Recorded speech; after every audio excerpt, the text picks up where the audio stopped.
What's going on, guys? Welcome back to the channel. My name is Jeff.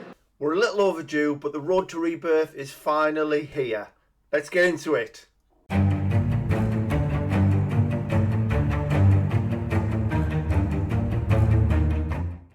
So before we get on to the good stuff, ladies and gentlemen, why did I do this challenge? So simply put, Final Fantasy is my greatest series of all time. Final Fantasy VII Remake happened to be my 300th platinum, which at that time was quite easy to do because I was playing a lot of easy games. If I was 10, 20 games away from a milestone, I could just play a few grubs and line it up quite easily, where that is a little bit different now because I'm not doing them. Now, as of the end of January, literally being a month away from Rebirth's release, I was on 479 platinums thinking I'm going to be too far away here to be able to make this my 500th, which is what I wanted to do. So this is where the challenge sort of came about, if you will. I wanted to see if I could do 20 games within that period before Rebirth release so I could solely concentrate on that game. Now, as I say, I couldn't play, easy games, so I had to be careful about what I was playing, but I also wanted to tick off a few boxes as I was doing this as well. So before we look at the games that I played and then ultimately what led me to Rebirth, let's check in on some house rules. So I don't think I need to make the first one any more obvious, as we've talked about this many times. But yeah, no grubs. It's as simple as that. We're on 479 trophies. No grubs allowed. I mean, you guys are probably going to watch this video, see a couple of these games and go, yeah, it's a grub. We did do a couple of games that were of around 70% rarity, which you will see. But I have my reasons. Bear with me on this one. But yeah, no grubs, no jumping games to boost the numbers. None of that good stuff. Also, whilst we were on this journey, and this is another reason I didn't want to look at doing anything that was too common, is I am putting a huge focus on my average rarity at the moment. Obviously, over the last 10 years where I've been hunting and I've been doing grubs for quite a long time, I have sort of ruined that a little bit. And we are bringing it in the right direction now, so whilst doing this challenge, as I say, that was still a focus of mine as well. Now, I also wanted to cover off two other things. I wanted to play a game with a friend during this challenge, and I also wanted to play some games with Becky as well, so I could cover off some co-op adventures, which I thought was pretty cool. Another one was cleaning up the backlog. So as well as retaining average rarity, another huge focus of mine at the moment is going back through, cleaning games up that I've left, getting that 100%, getting those platinums, upping my completion rate, bringing down my unearned trophies. You get the drift. And finally, I wanted an ultra rare. So I've ended up picking a fairly easy one, but it's an ultra rare nevertheless. So this was kind of the checklist, so at least by having this in place, I wasn't then going to fall outside of my rules, if you will, and start doing anything that was too easy to get this over the line. So without further ado, let's jump over to game one. So we wanted to start the challenge off strong, getting a platinum on day one of starting this challenge. There's a couple of reasons I wanted to play this. So firstly, Becky was actually looking for something new to play as well, needing some games with animals in it for a badge that we have within the server. So I thought I'd play it as well. Yeah, it's a 2 out of 10, around 2 hours, very easy, where you play as either Crypto or Ace. There is one kind of tricky trophy where you've got to do a level without getting hit, so it's not the easiest platinum, but yeah, very simple one to start us off, get some numbers on the board so we can start creating some motivation for the rest of the games. But yeah, that's DC League of Super Pets. Now, game number 2 I actually knew nothing about, but thank you to my good pal Rob and his recommendation, I was able to play this brilliant game. The only way I could really describe it is almost like if Streets of Rage and Sifu had a baby. You kind of know what to expect. The story recreates the atmosphere of the Kung Fu films of the 70s. So you're in 9 Monkeys of Shaolin. A fisherman goes to become one of the masters of Shaolin. On his way, he passes life trials, meets new people with unique personalities, learns about revenge and death. Some of the people he met become his friends, some betray him, but despite all the difficulties on the difficult path, he has chosen to strive to leave his mark on history by saving his homeland and the whole world from evil. But yeah, it's a really, really good game. Typical side-scroller, loads of fun, loads of action. You've got a little hub base at the end of each mission where you can upgrade your abilities. But yeah, we definitely up the difficulty a little bit with this one, from DC League of Super Pets up to a 4 out of 10. I'd probably say that rating is fair, but as you get further in, there is a certain kind of gear setup that you can use that it's a little bit broken. But yeah, very, very fun game and something that I do highly recommend all of you play. So taking things a little bit easier again, but a little bit longer this time at around 8 hours, is Toem, which is a lovely little game. In the game, the player assumes control of a young photographer who must ascend a mountain to witness a phenomenon known as Toem. As the player character progresses, they'll visit numerous Scandinavian towns and cities that are filled with non-playable characters who will ask the player for help. Gameplay primarily revolves around helping the locals by solving various puzzles, using the player's character's camera. Players explore the game's world from a top-down perspective, though it will shift to first person when the player is taking photos. Players earn stamps by helping NPCs, and they can ride on a bus and progress to the next area once they have collected a sufficient number of stamps. But yeah, overall very easy, overall a fun and enjoyable little adventure. It did take me a little less than the 8 hours that the guide recommends, as I did follow a video guide. I had that running alongside me while I was playing it. But yeah, this was on the list ever since it hit PS Plus, and really glad that I got to play this one. Up next is Rusty Spout Rescue Adventure. You're probably all thinking, what is that? But do we all remember Beehive Bedlam on Sky when we were all kids? Or Bust a Move, Bubble Bobble, or whatever it was, depending on which region you're in. It's basically that. You have a series of coloured balls come through. It's just a case of joining 3 together to eliminate them, doing the old trick of getting rid of an entire row so they all drop down. You will encounter bosses as you go through as well, as you can see on screen here, where when they eliminate certain colours, they'll come over to your side. There are some accessibility options, if I remember rightly, where you can do something to help you out a little bit, but it's honestly not that easy. It is a 3 out of 10, but there are a couple of times where I've had to face the bosses over and over, which was really, really frustrating. But yeah, it's not a bad little game. It was something just extra that I wanted to add, as I'd not done anything of this nature through the whole challenge. But yeah, that's Rusty Spout Rescue Adventure. Go and check it out. So marking 25% completed of the challenge, I went with Endling Extinction is Forever, which is a fantastic little game. I wouldn't want to say too much, which might ruin the story in any way, so I just urge you to go and play it for yourself. But giving you a little bit around the game, Endling is a third-person survival game in a 3D side-scrolling world. The player takes the role of the last mother fox in the world, who is accompanied throughout the game by her young cubs, who must be protected and fed. The cubs can also learn different skills that help increase their chances of survival. But yeah, again, I don't want to say too much, which may ruin part of the story. I'm hoping what you can see will give you a good enough idea, and urge you to go and play it. So yeah, please go and do that. So quickly jumping back to the easy and short games, I have my reasons, hear me out. For those of you who already know, for those of you who don't rather, I absolutely adore anything that's set in space. I'm a huge fan of everything sci-fi. So when I seen that this was due to leave PS Plus, I wanted to give it a go, and I thought it'd be good to sort of add to the challenge as well. So Tacoma's an exploration game set aboard a seemingly empty space station in 2088. The player character Amy has an augmented reality device that allows her to review actions and conversations of the non-player characters that were part of the crew that had been aboard the station. These can be manipulated like a recording, fast forwarding or rewinding as necessary. This allows the player to either watch as characters move in and out of rooms, or to even follow a character through the station.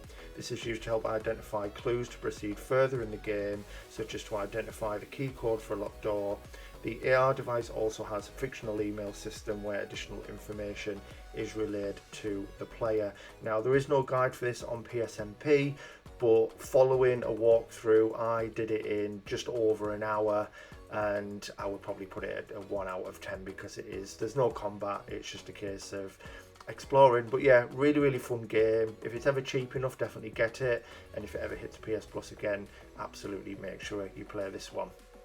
So for game number 7, I thought we would look at doing a proper game.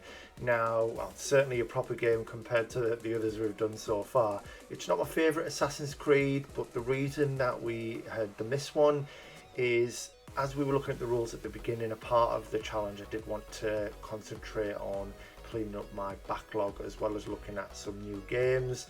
Now, why did I choose Assassin's Creed 3? So firstly, we have a series completion badge for Assassin's Creed within the server, so I thought I could tick that off at the same time. But looking at what I had left, I didn't think it was going to take me that long to do. I reinstalled the game, I had a little look what was left. There was potentially about 5 missions with the full synchronization needed, and then there were a couple of other little trophies, things like maxing out the clubs and doing all of the objectives and things like that. But boy, was I wrong in terms of how long it took me. So not only did I have those to do, but there were things like the underground. You know, you've got to do the underground as a checklist, which in itself was like 5 to 10 hours just walking around in the dark, you know, getting all of the fast travel points just for one tick mark. You know, there were a couple of other little missions. There was a naval mission where you've got to kill or blow up 3 boats by revealing their powder kegs first.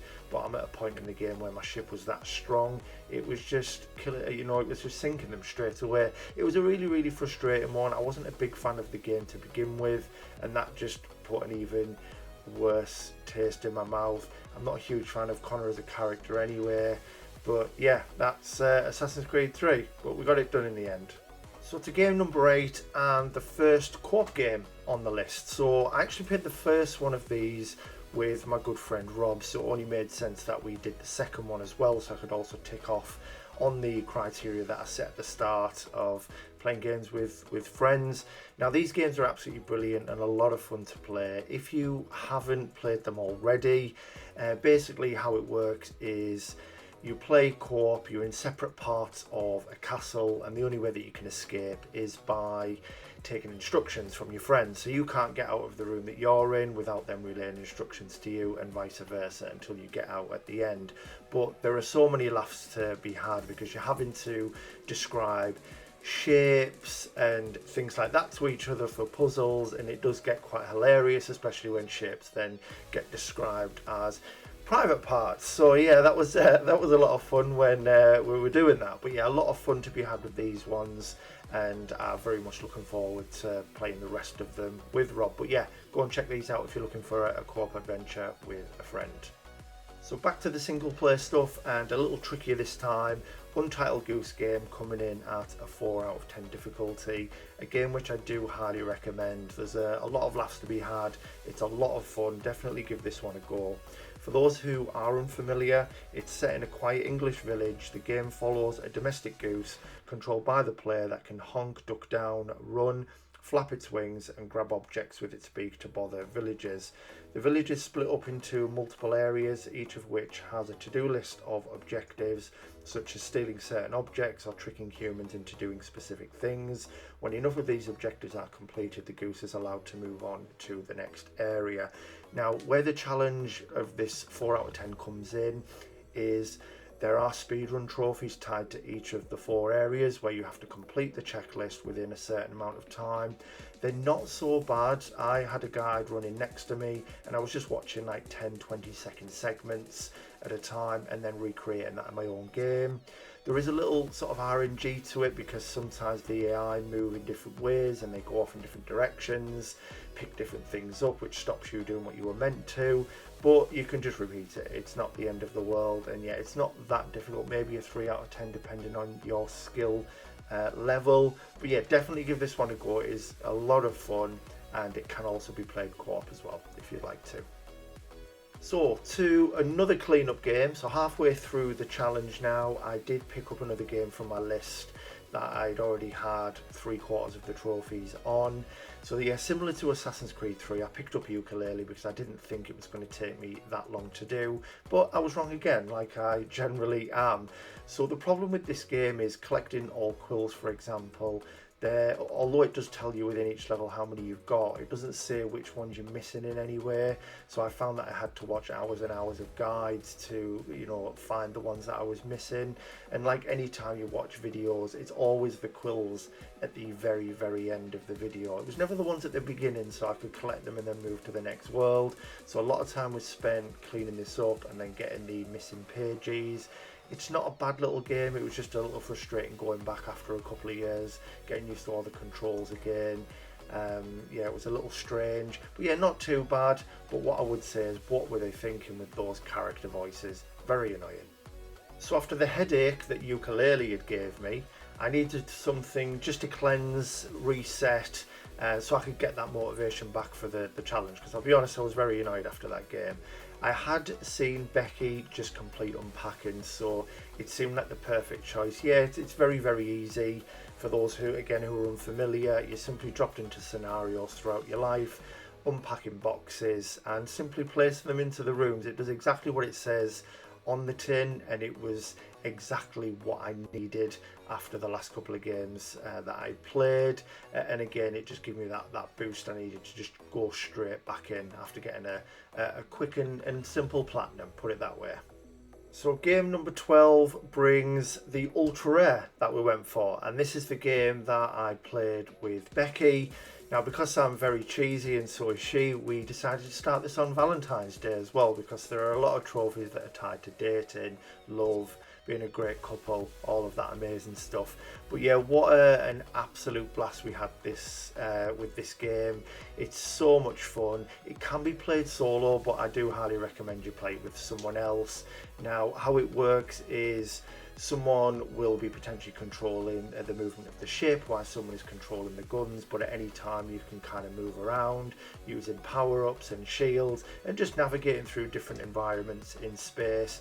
It's absolutely brilliant. For anyone who hasn't played this, it's such a joy to play with a significant other, and a juicy ultra rare platinum to go with it, which is currently 3.55%. So yeah, go and do it or fail at it so it gets rarer.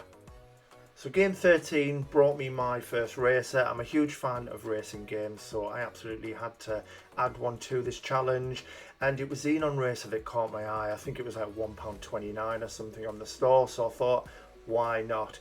Now, it does say it's 4 out of 10, but if you're accustomed to driving games, you will have no issues with this. There is only one criticism for me. It's quite a big criticism, it's a little silly. So there is a trophy for being on track for 10 hours in game, but if you're decent at driving games, all the content can be done within 4 hours. So it was literally just a case of sitting on track for 6 hours. Now, the kicker to this is you can't just leave it for 6 hours. If you leave it for longer than an hour, the clock resets, so you've got to make sure you keep jumping back to it before it ticks over that time, end the race, and then do it again. Our next game on the list brings us to Lost Words Beyond the Page, which, may I add, was absolutely stunning. I played this one alongside Becky and we both feel exactly the same about it. Really hold it in high regard. It's got some of the most unique and amazing gameplay mechanics I've ever seen.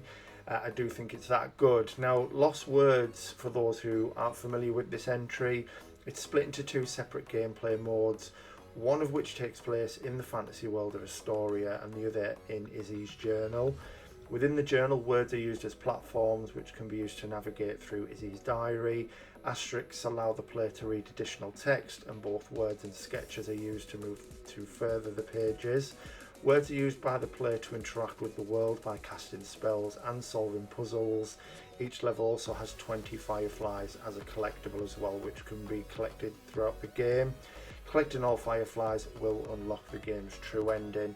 It does have a chapter select as well, so don't worry if you miss anything, although they are very easy to spot. But yeah, such a unique, amazing game with such a beautiful story. and another game on this list that I highly recommend you go and play. So marking 75% completed with the challenge. Game number 15 is Arcade Game Series Pac-Man. Now please don't be caught out like I was with the guide suggesting it's a 2 out of 10. This is all contingent upon you save scumming and being a little sneaky with it. Now without these exploits, it's potentially a 10 out of 10 difficulty, which I soon found out. Some of the trophy requirements are just absolutely ridiculous and wouldn't be possible without the save scumming methods.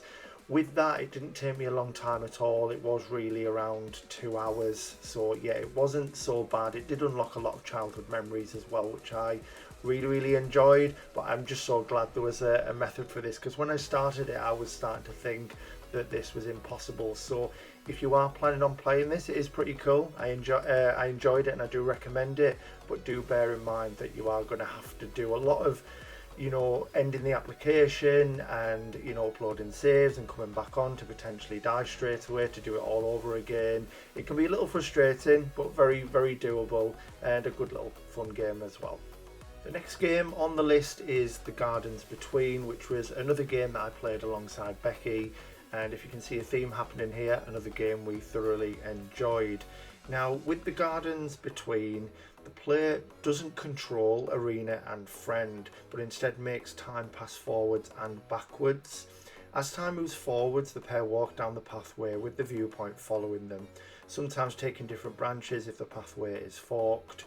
The player cannot move time forward or backwards past a point where either arena or friend cannot progress. Time does not pass uniformly for all objects. For example, arena can collect light from a flower and then go backwards in time along the path with the light in order to give the now lit lantern to a cube creature she had passed.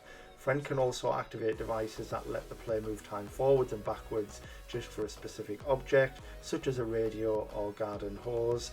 This may be needed to clear paths previously blocked, bring falling light flowers into close proximity to arena, or similar actions. Other solutions may require lateral thinking that involve recognising how the various time stream manipulations can interact. It's a very super fun game. You may need a guide for some of the levels, but definitely check this one out.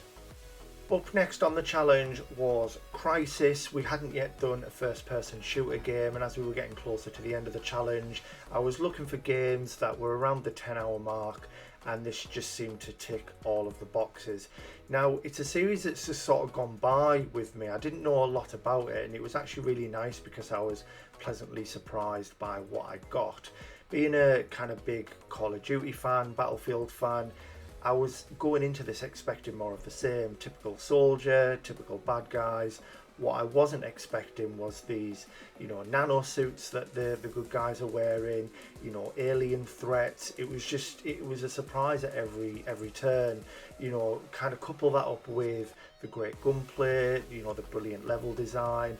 I actually really enjoyed my time with Crisis, and I'm looking forward to playing the second and third games as well, so we can get the trilogy complete. If you haven't played these, I definitely would recommend that you take a look. With 3 games left to go on the challenge, I absolutely had to add a superhero adventure to this list. Now, I have played Spider-Man Miles Morales before. Unfortunately, I was quite late in getting my PS5, so I played the PS4 version with all intentions of doing the PS5 version at a later date. I felt like it had been long enough where the game felt fresh and kind of new when I went back to it. But, you know, what more can be said that hasn't already been said about this game? It is absolutely incredible. As good as the first one in my opinion, just not as long, so I probably still would edge towards you know, the first outing. Obviously Spider-Man 2 then takes it up to another level, but if you are one of those few people that are yet to play these games, what are you doing with yourself? Get straight on it right away. Make sure you play Marvel Spider-Man, get that DLC done, you know, add that in with some Miles Morales, and then of course play Marvel Spider-Man 2 as well, which, you know, all 3 games absolutely incredible. You know, they've completely changed the, you know, what a superhero game should be. I didn't think the Arkham games would ever be beaten, but you know, I do think that these edge it for me. They're absolutely superb. please, if you haven't, I implore you, go and play yourselves some Spider-Man. So Power Wash Simulator then. This actually shouldn't have been on this list, as it was something that I played prior to the challenge, but due to a bug trophy where you were unable to get the trophy for completing the career mode to 100%, I had to wait. Thankfully, the developers decided to put a patch in towards the end of my challenge, making this game number 19. I did have some other games lined up just in case, and it wasn't like it was a gimme plat either. I still had some work to do as well, which is why I think it deserves to be in here, including the gold medals, which are not easy, may I add. You do have to be very, very careful and fairly skilled with them as well. But it is such a good game. Very satisfying. I don't think I've ever felt this good when playing a video game before. There's just something about watching the dirt come off and it all becoming clean, and the little pings you get after you complete each little component, and the DLC just keeps bringing me back as well. Hopefully they add more, but if you haven't played it, definitely give this one a try. And to finish off the challenge, ladies and gentlemen, game 20 of 20 is Spirit of the North.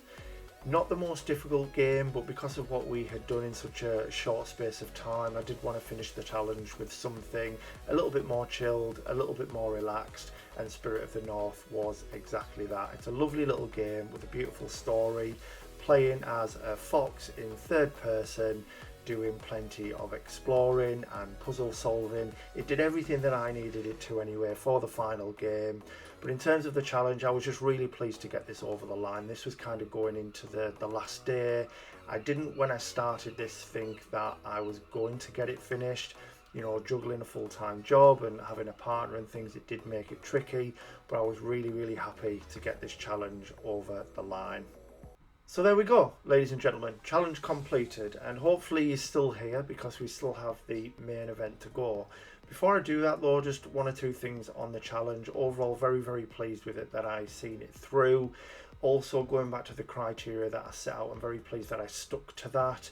So I got my ultra rare, I played games with Becky and alongside Becky, I played a game with Rob, I cleaned up my backlog with Power Wash Sim, with Ukulele and Assassin's Creed 3, all whilst actually bringing down my average rarity. So initially I just wanted to retain it because I knew I was going to be playing some games of around 70% rarity, so it was mainly looking at damage limitation, but in actual fact we brought it down, which was an amazing plus.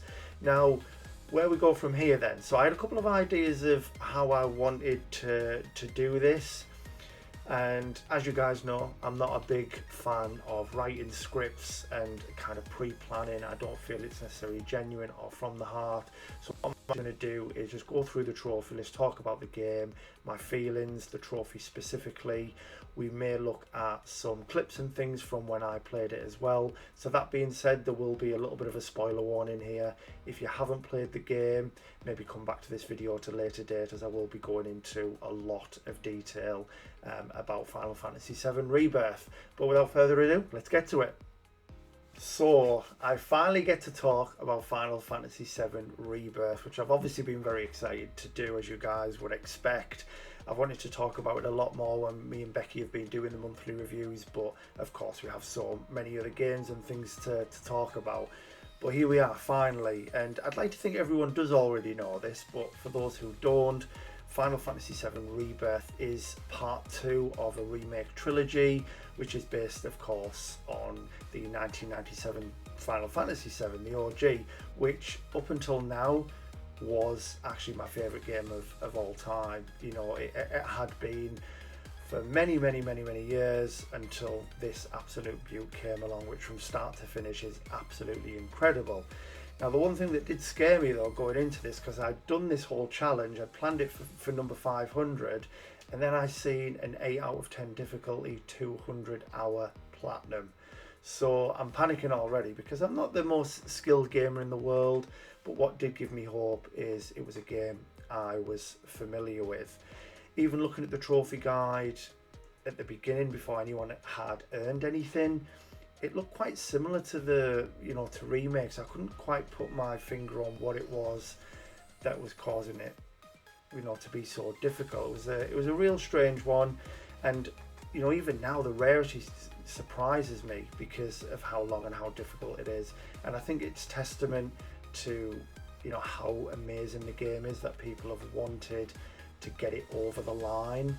You know, even though it's rage inducing, people are pulling their hair out, similar to like a Souls game in a weird way, that, you know, they're quite common as well, they're platinum trophies, because people want to get it over the line and show off that they've done it and prove that they can do it.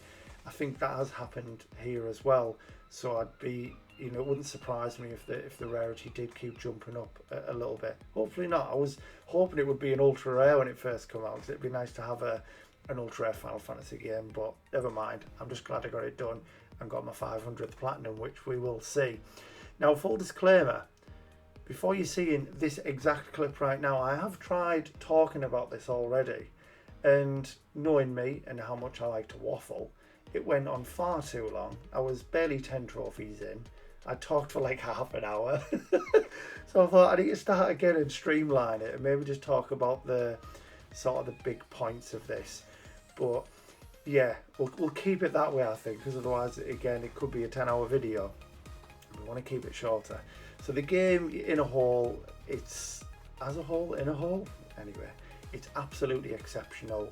It's my favourite game that's ever been created now, and you know, I really cannot wait to see where they go with the third part. So talking briefly about the game, it does, apart from a little prologue, which we don't need to touch on too much, chapter 1 pretty much picks up from the 5 years ago flashback where Cloud and Sephiroth are in Nibelheim. The party are technically in Calm at this moment, and Cloud is telling the story. Or is it Cloud that's in Nibelheim? This is what I love about the story. So many little twists, and it's so deep and amazing. But yeah, this is where it starts, and it's a brilliant open to the game, and just so nice, you know, using Sephiroth and just seeing how powerful he actually is compared to Cloud at that present time. It's absolutely brilliant. But once we've got out of chapter 1, we pick up from chapter 2 in Calm. We leave Calm pretty quickly into what they've now added to the game, which is these huge open world areas. So across the world map, we don't see every single location that's in the original, but because of the part of the game that it covers, we see pretty much everything. So we've got the, you know, the grasslands region, we've got the Junon region, we have the Corel region, which is made up of multiple parts, because of course you've got the Costa del Sol side, and then you've got like Mount Corel and things like that with the Gold Saucer in the middle. We have the Gongaga region, Cosmo Canyon, and of course Nibelheim as well.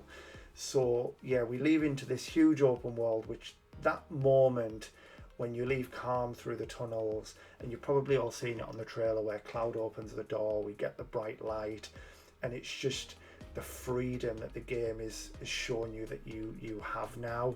It's absolutely incredible, just walking out onto the grasslands, and you know, it's almost like the shackles are off now. Go and do what you want. And there is so much to do. A lot of trophies can be earned in this first section of the game.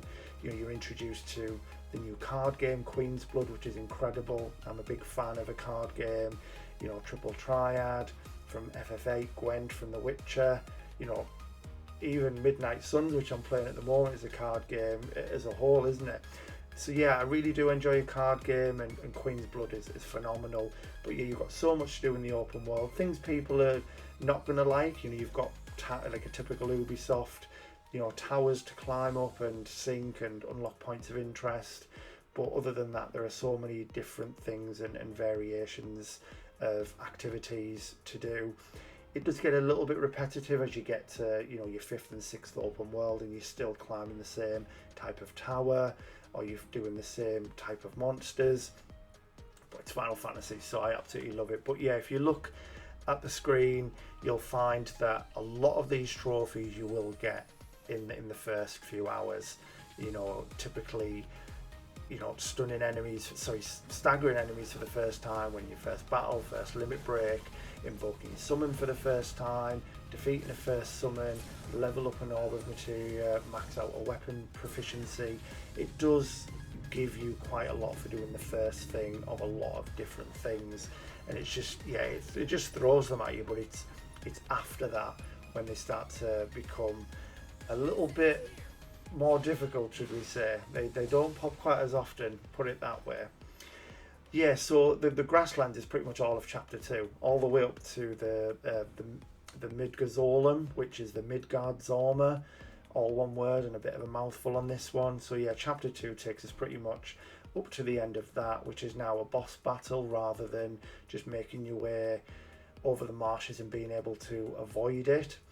But yeah, that's where we kind of end, and then chapter 3 is where you start to see exactly how it's structured. So you're getting a big open world, a linear section, and then it'll be another big open world, a linear section. It does that pretty much throughout the whole game. So the Mithril Mine's quite short, a couple of boss battles, bits of exploration, some puzzles, and then that brings us into the Junon region. Now, in the Junon region, which is amazing by the way, it's got this kind of pirate-esque music over the top of it. It's superb, and to be fair, the music's great in all of the areas, which we'll be speaking about a bit more. But yeah, Junon's absolutely superb. Just coming out of the Mithril Mine and seeing the Sister Ray, the Junon Cannon, if people were unsure, it's incredible. It's absolutely incredible, and everything that I wanted the game, to be. Something I really didn't touch on when we were talking about the grasslands is this one here, Founder's Bonus. Obtain a Proto Relic. You'll see there'll be one in the Junon region as well, which is right there. So within each of the 6 areas, there's like a 4-part quest. All are very different. They're varied enough, so that's really good. But it's a 4-part quest, which then gives you a Proto Relic at the end, and also a little cutscene, a little tease of where this is leading and what happens once you've got all of them. And we will get to it further down, but yeah, it definitely doesn't disappoint. It's fantastic. So yeah, chapter 4 is pretty much all of the Junon region. The parade is amazing. Yeah, everything about it is just so good, and it's one of those, it does sound very cliche, but it looks like how I know it doesn't, but it's like how I remember it when I was a kid. But we do know they're all box monster characters, and it's very ugly. But yeah, it's how I imagined it, and it's just incredible. It really is. Chapter 5 does pick up on the transition between Junon and Costa del Sol. So on the OG, it's a very short boat ride. There's a boss battle with Genova, which still happens and is very epic, but this time we have a Queen's Blood tournament to play, which is awesome. Love more Queen's Blood. Some very quirky things there, though, I will say, with Nanaki in particular. But yeah, it was a lot of fun. That takes us to Costa del Sol, chapter 6, which is a lot of people's favourite part of the game. I wonder why. A lot of people like chapter 6. Tifa in a bikini. What? So yeah, no, that aside, it is a really good chapter. They've really developed that section of the game, where in the original it was a quick visit. We've seen Hojo on the beach, we left, we started to then go up Mount Coral, where this time there's a whole story section, more mini games. We're introduced to Johnny's Hotel, which ends up being the hardest trophy on the game. And then when we leave, we've got another huge open world area before you actually get to Mount Coral. But a little bit more about Johnny's Hotel, which you'll see here. You don't get these trophies as soon as the hotel's unlocked, but it is when you come back, because you need to do certain things to the hotel before it becomes open or operational. But he's looking for collectibles ultimately. It's every collectible in the game. Now that doesn't sound difficult. We can go and find a collectible, but that's not how you achieve them on Rebirth. Some of them you can just buy from like the gold saucer. Some you get for doing certain things in battle. But some of them, which is the hardest part of the game, you've got to complete certain things on hard mini games, the combat simulator missions. It is, yeah, incredibly difficult. So there's a couple that start you off 10 and 30 items, which if you've done everything up to this point you should have, but it's when we get to the end it gets a little bit crazy. So we've got more Proto Relic stuff in the Gongaga region. Chapter 9, which is an unbelievable section of the game, and a section of the game I've actually watched back a lot of times. So when it comes to watching scenes on YouTube and things like that, I'll watch the scenes from this because it's so good. Cloud losing his mind is just absolutely incredible. Yeah, loved it. Absolute badass. So we get the Cosmo Canyon proto relic as well. Chapter 9 is very good, seeing more of Nanaki's story. A very difficult boss in there actually, especially on hard mode, because you only have similar to Chapter 3, when you're in the Mithril Mine, you only have Barret and Nanaki together. So it's quite tricky. Probably in my top 5 hardest bosses, I would say, on the game for definite. Now, we've got one here which a lot of people complained about. Play all 6 Piano Outreach Association songs well enough to receive remuneration.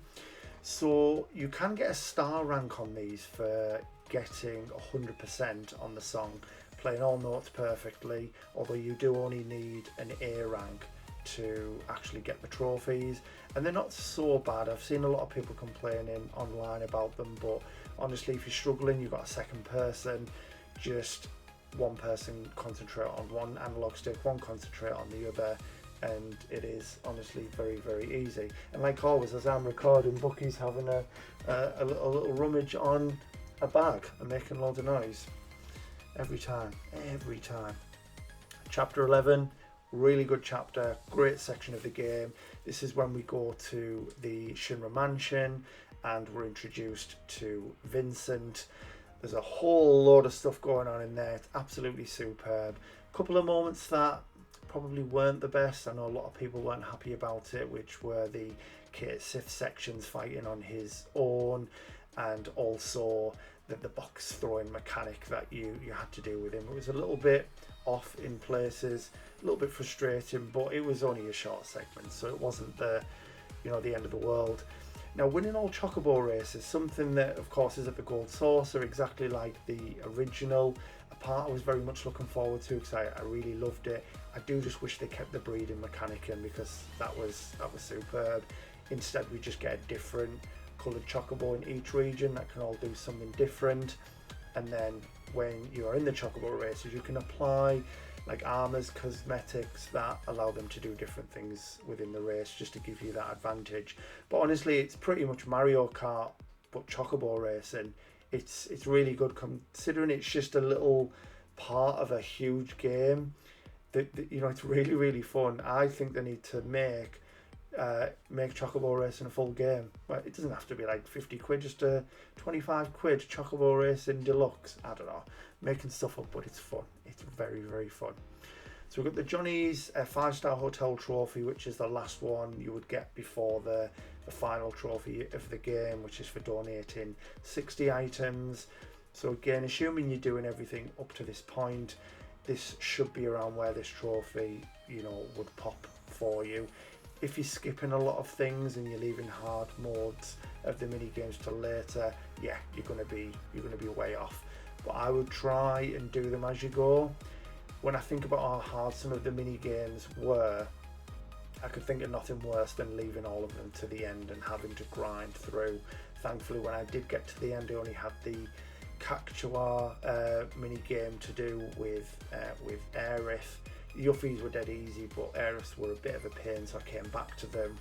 And I also had some of the Queen's Blood challenges to do in the Gold Saucer, so I was really glad I didn't have like Fort Condor to do and everything else. So yeah, do them as you go if you can. I definitely recommend. The S rank in the Gold Saucer, yeah, the play that's in Chapter 12, which is phenomenal by the way in Rebirth, how they've done it. It's just quick time events, very easy. You're going to struggle to not get this trophy. More Proto Relic stuff, completing all quests, which sounds easy, and it is, but you won't get this trophy till this point because there's a certain quest that only pops up at this moment in time. You're invited to go to the Gold Saucer to challenge Shinra Middle Manager in all of the games you've just done on hard, but doing them against him with a slightly higher score that's needed. And yeah, it's quite awkward. Yeah, some of them are quite challenging, but not too bad. So yeah, this is where we defeat the Sephiroth in the 3D Brawler trophy, because you do Shinra Middle Manager, you do Sephiroth, they're not available until this moment in time. Now the 3D brawler, I'm going to guess that you all know this by now, but if not, you can pause the game. And I'm really glad I knew about this, because I'd probably still be here doing it today if I didn't know about this. So you can, as the opponent is about to punch, watch where the punch is coming from, and you can kind of tell whether it's going to be you know, like a right hook or an uppercut, or if they're coming over the top. And you can, you know, do the counter move, basically, whether you need to dodge out the way or block it, and then go in for your attacks when they've run out of you know, out of stamina. So yeah, with the pause button, it's still quite tricky, especially when they go into that berserk mode and it's so fast. But yeah, not so bad. It'd probably be the rarest trophy on the game, you know, if that the pause button method wasn't there. So chapter 12 done, and then it brings us to what we spoke about earlier with the proto relics. So once you've collected them all, on the way to chapter 13, which is the Temple of the Ancients, in a different location to the original. It's actually north, kind of as if you were going to be going to Bone Village, for example, instead of being, you know, further south. But yeah, when you're on the way, you can go veer off and go to Gilgamesh Island, which, when you've collected each of the proto relics, you get a little tease of Gilgamesh, and sort of see that that's where it's heading, and then we get to fight him. But before we do that, around his fort, his compound, whatever it is, you do have to fight all of the summons in pairs, which, depending on the difficulty you're playing on, is not easy. You've got to fight like Odin and Alexander together, things like that, Titan and Bahamut together. I think I forgot all of the combinations, maybe Kujata and Phoenix. Yeah, I think I've forgotten the combinations, but they're not easy. It's a bit of a challenge, which only then gets harder in the combat missions, because you have to fight them all again, but on brutal hard, all that stuff. But yeah, really good fight. Soundtrack just kicks ass. You know, Battle on the Big Bridge, or I've heard it called Clash on the Big Bridge. Either way, Gilgamesh's music, so good. It's a long battle, but an amazing one. Develop all possible materia together with Chadley. Very easy, very, very easy. And then we get the trophies for chapter 13 and 14. Now, I did hit you with a spoiler alert on the previous section, so if you're still here and didn't want to know this, then it's your own fault. You know, it's on you. But yeah, chapter 14 basically ends with, I mean, we were made aware of this, you know, this, until I go into specifics, this isn't a spoiler, because the director did let us know that the game would end at the Forgotten City, where in the original Sephiroth kills Aerith. And yeah, it wasn't lying, that is exactly where it finishes. And it's a complicated one. I've got my theories. You're probably better off watching some theories from other people who've really gone into detail around just that. It's really complicated, because we see Cloud deflect Sephiroth's Masamune, and then I'm cheering like crazy, thinking, "Oh my God, this is amazing!" You know, I was quite happy for her to live. I know a lot of people are like, she needs to die for the story to go in the right direction. But I was quite happy for it to survive and tell us something different. You know, I can play the original for that story whenever I want to. So I'm really excited at this point. And then it's sort of, it's kind of, the camera flickers. We're seeing those rainbow colours again, which we've seen previously when it's clearly around timelines being messed with. And then all of a sudden there's blood on the sword.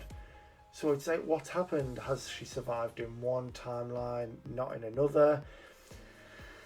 I don't know.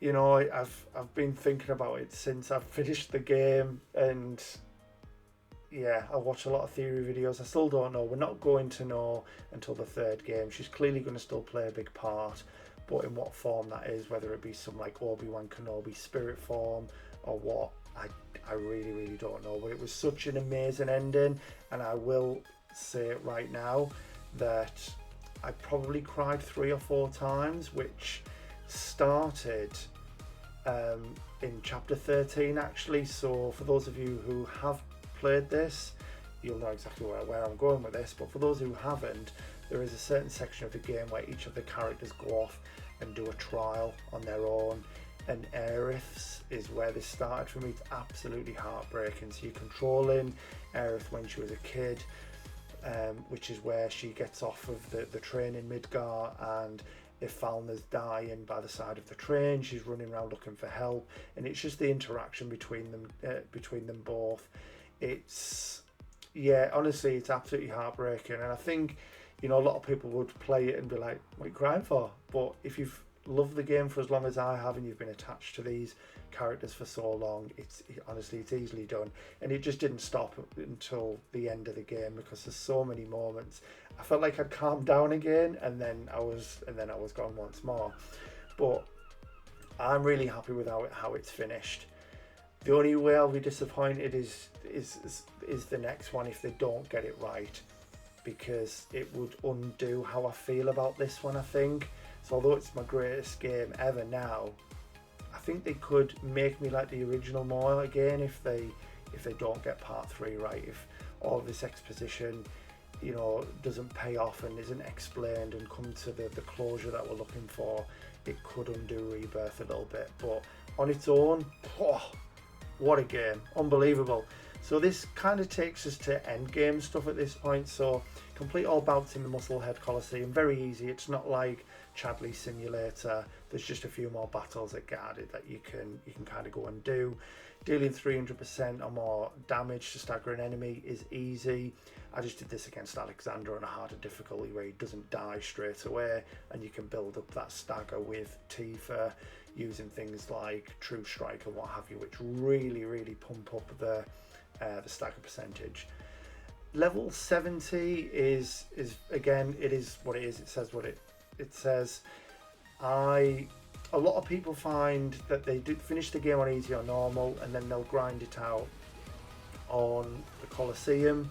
But I just started my hard playthrough, and I actually ended up popping the trophy while I was working my way through the grasslands. I didn't need to go and do pointless grinding in the Coliseum. I could start progressing the next playthrough and do both at the same time, because the XP that you get just by smashing in the basic monsters in the first area is actually really good, and you don't have that issue with like the Colosseums going in and out of the menus and back in and selecting a different battle.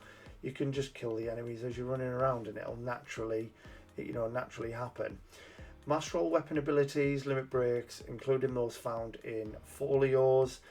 Again, very easy. You know, just make sure that every time you put on a new weapon, you're using its special ability, maxing out that proficiency before taking it off. Not only do you need to do it for the trophy, but it's important for when you do change weapons, you retain that ability as well. And then there is a sort of skill tree on this, which is basically folios, and you've got to complete all of that. And there's, well, technically you don't. There are certain things you need to collect on there for this to pop, but if you're doing everything, you'll end up filling the whole grid anyway. Now this is the 3 trophies, which is what causes most people a lot of trouble. You'll be able to tell straight away anyway from the drop in rarity that these are a little trickier than the others. So you've got complete the game on hard, complete all of Chadley's combat simulations, and then inform Johnny that you've donated all possible items to his treasure trove, which, if you've been doing everything up to now, including all of the mini games on hard, the 7-star hotel trophy comes naturally. So although it's technically the hardest trophy, it's not. You know, virtually renowned is. It just so happens that you can't get 7-star hotel till you've done the one previous to it. So there are a couple of ways you can go about this. I've heard different, you know, points of view and opinions. Some people like to do the simulator first so that they can get things like the Gotterdammerung accessory, which gives you a limit break from the start of the fight and then fills the gauge quite quickly during, so that it makes their hard playthrough a breeze. Some people do it the other way around. I did do it the other way around. I did my hard playthrough first because I don't necessarily think the Gotterdammerung is that important. Hard mode is not that difficult if you know what you're doing, and by this point you put that many hours into it, you really should. And I think it's good preparation as well, because you have to approach all of these battles very differently. That I feel like it does get you prepared for the simulator, where again, doing it the other way around, going in with a limit break at the start of the fight and just wiping everything out, it's not prepping you fully. But then that doesn't matter, because if you've done it the other way around, you've already done it, and you're obviously a goat. Anyway, I digress. So I did it on hard. I felt like it prepared me a lot better. There were a couple of fights I did think were quite tricky because it was early on. Barrett and Nanaki in the Mithril Mine, just fighting the Mithril Golem thing was quite tricky because it's just the two of them. That caused me a couple of retries. I did have a little bit of trouble, as I say, in Cosmo Canyon with Barrett and Nanaki again when we were doing Nanaki's trial. That was a tricky one. The one that actually caused me the most problems was fighting Rufus on his own in the Gold Saucer on chapter 12, and the reason being is you've just had a number of fights leading up to it. So there's stuff in the Colosseum, you then fight Don Corneo with Abzu, you then fight Reno and Elena, and then although you do get a little chance to prepare before the fight, you can't restore your MP on hard, not at this point. You can, the only place you can do it is at Chocobo stops in the open world. So if you've used a lot of your MP on healing and things like that, then you're screwed when it gets to Rufus. And because it was just him against Cloud, honestly, I just had a huge headache trying to do it. It probably took me like 30 to 50 tries or something like that. Really, really frustrating. And then I found a couple of guides that were really, really helpful, and eventually done it. Yeah, it was a tough one. It really, really was.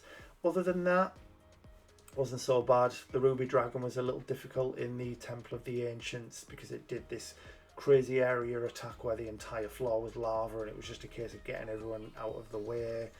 And the final battle was of course tricky, and it was long as hell. There's about 7 fights or something, but the great thing about it is if you do die on any of them, you can just restart from that point rather than doing the whole fight from the beginning.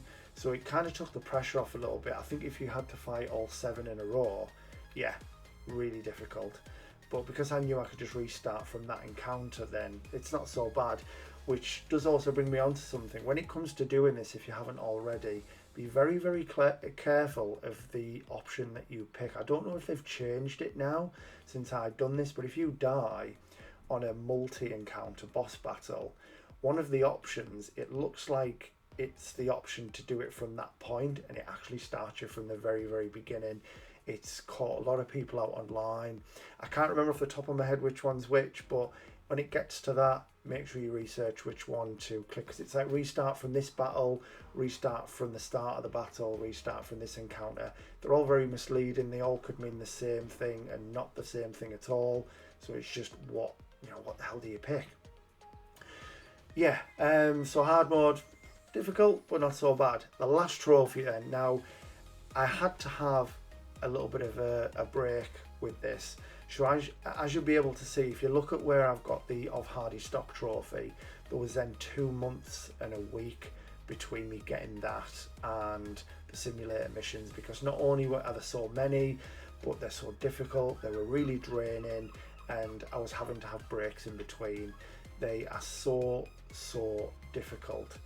Now, there's a number of hard challenges, and then brutal challenges, and then we have like legendary challenges, some of which you can do as part of a party. Some of them are done on their own, and then the last two, I say the last two, one of them in particular, Bonds of Friendship, absolutely stinks, man. So basically, cutting it short, there's 2 challenges at the end. So after you've done all of the battles as a 3, and then battles solo, which aren't too bad with Octanoob's guides, of course, you are then left with 2. So to be a hero, which is Cloud and Sephiroth. Sephiroth's got some amazing abilities, and it makes the 10 fight gauntlet not so bad. I think it only took me about 2 or 3 tries. The second one, however, Bonds of Friendship, which is Cloud and Zack, oh my word. That was the hardest thing in the entire game for me. It was the hardest thing that I've potentially ever done. It's probably up there, I'm sort of mentioning Super Meat Boy here. I'm as far as doing Missile Boy. I would say it's probably that one fight is probably as hard as doing Missile Boy for me. Ridiculous, absolutely ridiculous. His abilities are just not as good as Sephiroth's. I kept getting to round 10 against Odin and dying, and it was just so demoralising. I think in the end, if I remember rightly, it took me 10 hours to do it, just constant trying from first thing on the morning until when Becky got in from work right before she was about to phone me. I did it, and I've honestly never been so relieved.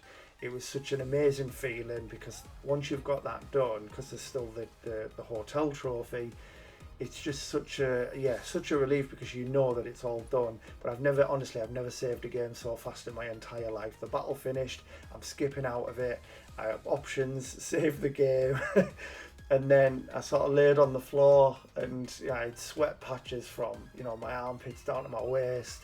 It was no joke. And then I had a casual walk over to Johnny's hotel.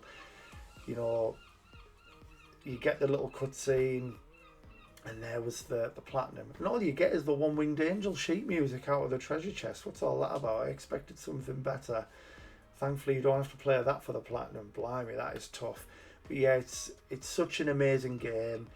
If you haven't played these, honestly, I know I bang on about it all the time, but give them a chance. Final Fantasy VII is very different to all of the others. A lot of the others have got very much like a Game of Thrones kind of aesthetic, and very much like kingdoms and castles, where this is a lot more futuristic, military involved, and guns and things like that, science. It is so different, and something that I really think people should step out of their comfort zone and play. Oh, I'm brave. So yeah, I'm so happy to have got this one over the line to make it my 500th milestone. We'll see where I'm at when the third part comes out, whatever it's going to be called, and we'll probably do something similar if I'm close to to a milestone for it. Let's see what happens with that. Now, I really hope you've enjoyed this video. I know it's been a long one. It's probably the most effort and time I've put into doing something like this. There was a lot of editing involved, so I would really appreciate a like, a comment. For those of you who are not subscribed, we are on the road to 1K, so I would really appreciate that as well. Before I do go, thank you of course to my patrons and channel members. What you guys currently do means the world to me, and I can start to do more videos like this as well when I've got a computer and it becomes a lot easier, because this was hard on my laptop. But yeah, I hope you guys have enjoyed it, and whatever you do, look after yourself, stay safe, and I will see you in the next one.